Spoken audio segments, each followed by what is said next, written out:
Hello friends, GPAT अड्डा academy में आप लोगों का स्वागत है। आज मैं आप लोगों के साथ एंटी रिट्रोवायरल ड्रग्स के टॉपिक को कंटिन्यू करूंगा।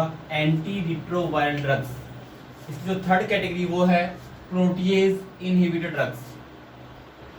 तो इसमें जो ड्रग्स आती है उसकी शॉर्ट फॉर्म है साइना। साइना नेहवाल जो है उसका नेम है साइना, वो पार्ट हमने यूज किया है SAINA और फिर लास्ट में है RL रियल।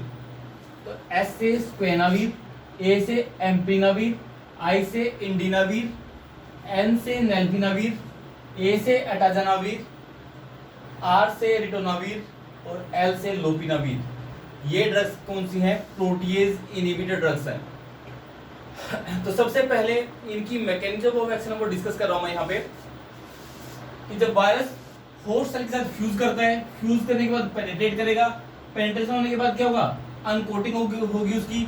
अनकोटिंग होने के बाद क्या होगा? जो जेनेटिक मेटेरियल वो बाहर आ जाएगा, उसकी रिवर्स ट्रांसक्रिप्शन प्रोसेस होगी। रिवर्स ट्रांसक्रिप्शन प्रोसेस होने के बाद क्या होगा? इंटीग्रेज एंजाइम वायरल डीएनए को होस्ट के डीएनए के साथ इंटीग्रेट करवाएगा। इंटीग्रेट होने के बाद क्या होगा? न्यूक्लिक एसिड की सिंथेसिस होगी, प्लस में प्रोटीन सिंथेसिस होगी। प्रोटीन जो बनेगा वो एक लॉन्ग प्रोटीन बनेगा। यहाँ पे मैंने शो किया हुआ है लॉन्ग वायरल प्रोटीन, या बोल सकते हैं लार्ज वायरल पॉलीप्रोटीन, ये बनेगा। ठीक है, तो ये लार्ज प्रोटीन जो बना है, इसको एक एंजाइम होता है प्रोटीएज। वो प्रोटीएज एंजाइम क्या काम करता है? कट कर देता है स्पेसिफिक साइट से। स्पेसिफिक साइट से कट करेगा तो छोटे छोटे एंजाइम्स बन जाएंगे, छोटे छोटे प्रोटीन में ब्रेकडाउन हो जाएगा। वो छोटे छोटे प्रोटीन है वो क्या होंगे? स्ट्रक्चरल और फंक्शनल प्रोटीन होंगे, जैसे कि रिवर्स ट्रांसक्रिप्टेज एंजाइम या इंटीग्रेज एंजाइम, ये एंजाइम बनेंगे। तो जो मैकेनिज्म है उसमें क्या होगा कि जब होस्ट सेल के अंदर वायरस की प्रोटीन सिंथेसिस होगी तो क्या बनेगा? Large viral polyprotein. और जो प्रोटीएज एंजाइम है वो क्या काम करेगा? इस लार्ज वायरल पॉलीप्रोटीन को कट कर देगा स्पेसिफिक साइट से। स्पेसिफिक साइट से कट करेगा तो क्या होगा? हमें डिफरेंट स्ट्रक्चरल और फंक्शनल प्रोटीन मिलेंगे। जैसे कि फंक्शनल प्रोटीन का एग्जांपल रिवर्स ट्रांसक्रिप्टेज एंजाइम, ये किसका बना होगा? प्रोटीन का।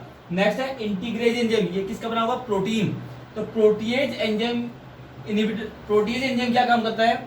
लार्ज पॉलीप्रोटीन को छोटे छोटे स्ट्रक्चरल और फंक्शनल प्रोटीन में कट करता है। और हमारी जो प्रोटीएज इनहिबिटर ड्रग्स है वो क्या काम करती हैं? इस प्रोटीएज एंजाइम को इनहिबिट कर देती हैं। अगर ये एंजाइम इनहिबिट हो जाएगा तो क्या होगा? लार्ज पॉलीप्रोटीन से जो हमें फर्दर स्ट्रक्चरल और फंक्शनल प्रोटीन मिलने वाले थे वो नहीं मिलेंगे। ठीक है, तो ये थी mechanism of action protease inhibitor drugs की। फिर आते हैं इनके एडवर्स इफेक्ट। इनके जो कॉमन एडवर्स इफेक्ट है प्रोटीएज इनहिबिटर के, वो है एक तो जीआईटी इंटॉलरेंस, दूसरा है डिजीनेस, थर्ड वन है numbness, fourth one rashes, rashes ये ड्रग कोज करती है, और फिफ्थ वन जो मोस्ट इंपोर्टेंट है कि ये ड्रग या प्रोटीएज इनहिबिटर क्या काम करती है? लिपोडिस्ट्रोफी कोज करती हैं। लिपोडिस्ट्रोफी क्या होगा? अब्डोमिनल ओबेसिटी, या फिर बोल सकते हैं बफेलो हम्प, या नेक्स्ट बोल सकते हैं डिसलिपिडीमिया, मींस हाइपरलिपिडीमिया भी हो सकता है, हाइपरट्राइग्लिसरीडीमिया या हाइपरकोलेस्टेमिया। तो ये ड्रग क्या काम करती है? लिपोडिस्ट्रोफी कोज करती हैं। सिर्फ एक प्रोटीज इनहिबिटर ड्रग है जो लिपोडिस्ट्रोफी कोज नहीं करती, वो कौन सी है? अटाजानावीर। अटाजानावीर ड्रग लिपोडिस्ट्रोफी कोज नहीं करती। बाकी सारी प्रोटीज इनहिबिटर ड्रग क्या काम करती है? लिपोडिस्ट्रोफी कोज करती हैं।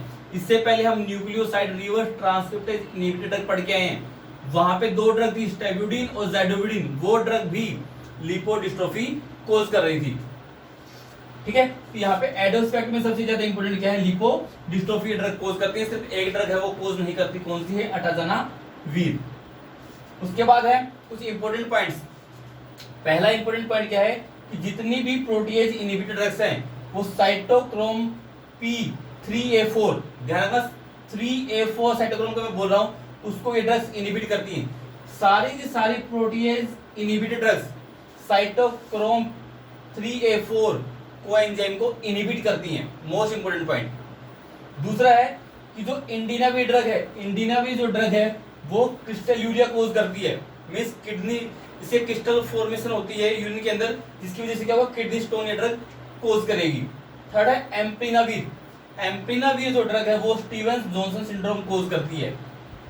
फिर नेक्स्ट है अटाजानावीर। अटाजानावीर ड्रग का एक तो हमने क्या बताया था कि ये ड्रग लिपोडिस्ट्रोफी कोज नहीं करती, और दूसरा इंपॉर्टेंट पॉइंट क्या है कि ये ड्रग है हमें प्रोटोन पंप इनहिबिटर ड्रग के साथ अवॉइड करनी चाहिए, प्रोटोन पंप इनहिबिटर ड्रग के साथ अवॉइड करनी चाहिए। रीजन क्या है कि अगर एसिडिक इन्वायरमेंट में अटाजानावीर का अब्जॉर्प्शन इनहांस होता है, अगर हम ऐसी ड्रग देंगे जो एसिडिक इन्वायरमेंट को कम करेंगी तो वो वहां पे इसका अब्जॉर्प्शन कम हो जाएगा, इसलिए हम प्रोटोन पंप इनहिबिटर के साथ अटाजानावीर ड्रग को अवॉइड करते हैं। इसके बाद नेल्फिनावीर, नेल्फिनावीर ड्रग का इंपॉर्टेंट पॉइंट क्या है कि जो अगर हम इसको फूड के साथ कंज्यूम करेंगे इस ड्रग को तो इसका अब्जॉर्प्शन वो इनहांस होगा नेल्फिनावीर ड्रग का। और नेक्स्ट है इंडिनावीर ड्रग, इंडिनावीर जो ड्रग है उसका अब्जॉर्प्शन फूड के साथ डिक्रीज होगा। नेल्फिनावीर का इनहांस हो रहा था फूड के साथ, जबकि इंडिनावीर ड्रग का अब्जॉर्प्शन फूड के साथ कम होगा। तो ये हमारी ड्रग थी प्रोटीएज इनहिबिटर, जो प्रोटीएज एंजाइम को इनहिबिट करके एक्ट करती हैं। और ये कौन से ड्रग है? Anti retroviral drugs. तो ये था हमारा एंटी रिट्रोवायरल ड्रग्स का टॉपिक। अगर आपको हमारी वीडियो पसंद आई हो तो प्लीज लाइक कीजिए और हमारे चैनल को सब्सक्राइब कीजिए। Thank you.